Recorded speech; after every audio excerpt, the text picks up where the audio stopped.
Good morning, everyone, and thanks so much for joining us. Sweden has now joined the growing list of European countries that have stopped using AstraZeneca's coronavirus vaccine.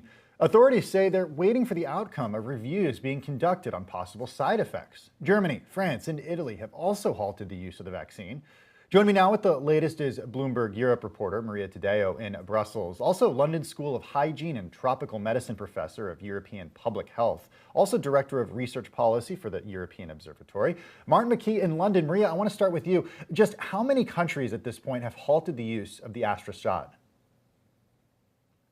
Look, we're seeing a number of countries, but what really matters is that the four big ones in Europe, and I'm thinking in terms of population and just the political weight that they carry, Germany, Italy, France, and Spain have all decided to suspend AstraZeneca in what seems now a coordinated decision. Now, they say they worry about blood clots. They worry about the implications that that may have, and they want information as to whether or not this is a direct side effect from the AstraZeneca vaccine. Now, the European Medicines Agency is supposed to give an update in the next few minutes on that issue. The European governments, they repeat that they just want clarity and they're taking this as a precautionary measure. What is interesting here, however, is that the European regulator, the EMEA, which is the equivalent of the FDA in the United States, has been clear and in fact put a statement yesterday saying that right now they see more benefits than risks stemming from the AstraZeneca vaccine. So we are seeing to some extent national politics clashing with the regulator. And the question here is, what is this going to do to AstraZeneca? Are we going to do any,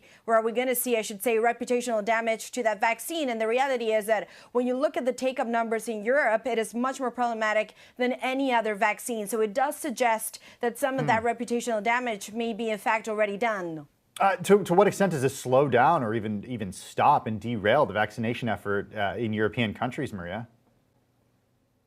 Well, what you need to factor here is that the European Union at this point has built a portfolio that also includes a number of other vaccines. They're looking at Pfizer, BioNTech. They also look at Moderna, and they also look at Johnson & Johnson, which is a single shot, and they believe this will be the key to herd immunity. Now, in terms of AstraZeneca, the problem here is that we have seen continuous under-deliveries from the company into the European Union. In fact, the European authorities will tell you that AstraZeneca has failed to honor their contract with the EU, and just today, and the timing for this is key, the European Union said it will get another 10 million doses from Pfizer, and perhaps that may serve to fill up gaps in the distribution. But nonetheless, of course, this could be problematic when it comes to speeding up the rollout, which is what European authorities say at this point is their number one priority and what has been until now the number one problem.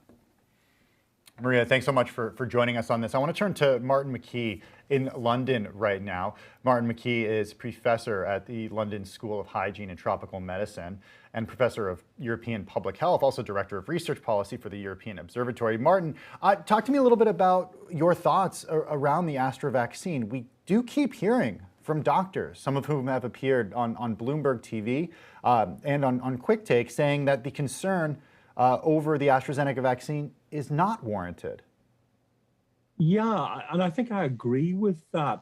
I mean, obviously, any concern about a new product, a vaccine, needs to be taken very seriously. And it's important that people find out what is happening and what is a fast-moving situation with reports coming in from different places.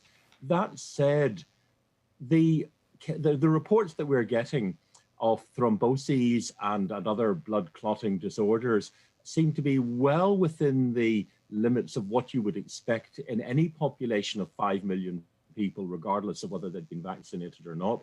So from that point of view, there doesn't really seem to be a cause for concern. And I think what's happening here is that the regulators are probably looking at another issue, not the science as such, but they're looking at the need to maintain confidence in the regulatory system. Now, the reality is that if at some stage there does turn out to be some problem, and even if it only affects a handful of people, those people are easily identifiable. They will be appearing in the media, or their names will be there, and they will be very visible. And so there's a real risk to the regulators that they've got to anticipate that any problem could arise, even if it's very unlikely. On the other hand, if there is a halt or a suspension of vaccines, then many more people are going to get the disease. They're going to get blood clots because that's a recognized complication of COVID, and they're going to die, but they're going to be effectively invisible. They can't be linked to the decision of the regulator. So there's a huge incentive for the regulators to be ultra cautious in a certain situation like that. Does The real danger is that we're not quite sure, and we can speculate as to whether being ultra cautious reduces being ultra cautious prevents the rise of vaccine hesitancy and undermines right. confidence, or the other way around. That's the real challenge. Professor, does it seem like to you there's a disconnect between what the scientists and what the doctors are saying versus what government leaders are doing?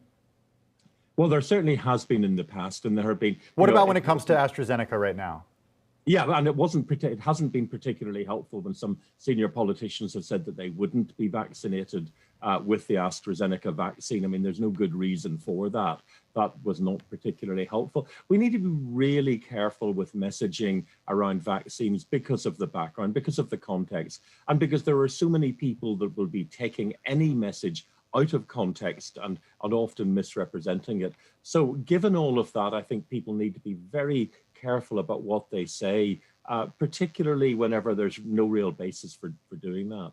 Would you take the AstraZeneca shot? Absolutely, without hesitation. Yeah, you didn't even hesitate to answer that. Why? I mean, why would you? I think it's important to explain this.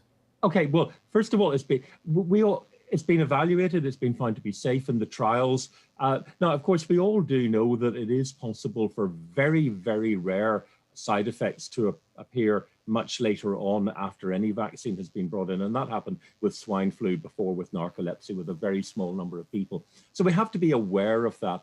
But at the minute, looking at the numbers, there seems to be no difference in the number of people with clotting problems, whether they've taken the Pfizer-BioNTech or the AstraZeneca vaccine or some other vaccine, and also with what you would expect in the population who had no vaccine. So for all of those reasons, it's really difficult to see why we have this level of concern.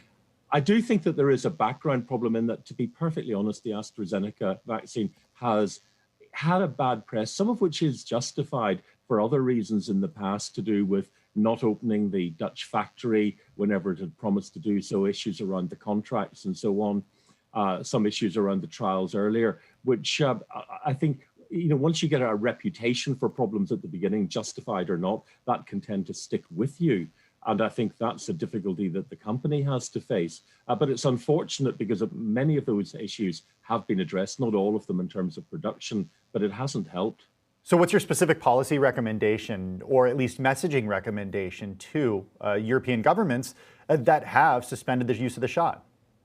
I think the regulators need to make their decision on the basis of their knowledge of the discourse, the debate around vaccine safety in their own countries. This is not about whether or not it's safe or not. On the evidence available at the minute, we have it is safe. It's the perception of it. And then I think they need to decide whether suspending the use of the vaccine or continuing while they investigate is most appropriate, given what the nature of the debate is. And the debate varies between countries, and the debate has changed. If you look at the levels of vaccine hesitancy across Europe, it's fallen substantially since the vaccine has been rolled out.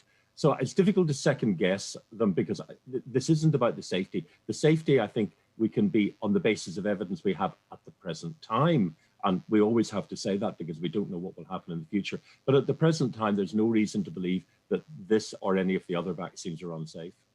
London School of Hygiene and Tropical Medicine Professor of European Public Health, also Director of Research Policy for the European Observatory, Martin McKee. Professor, thank you so much for taking the time and for sharing your thoughts on what's happening with AstraZeneca in Europe. We appreciate it.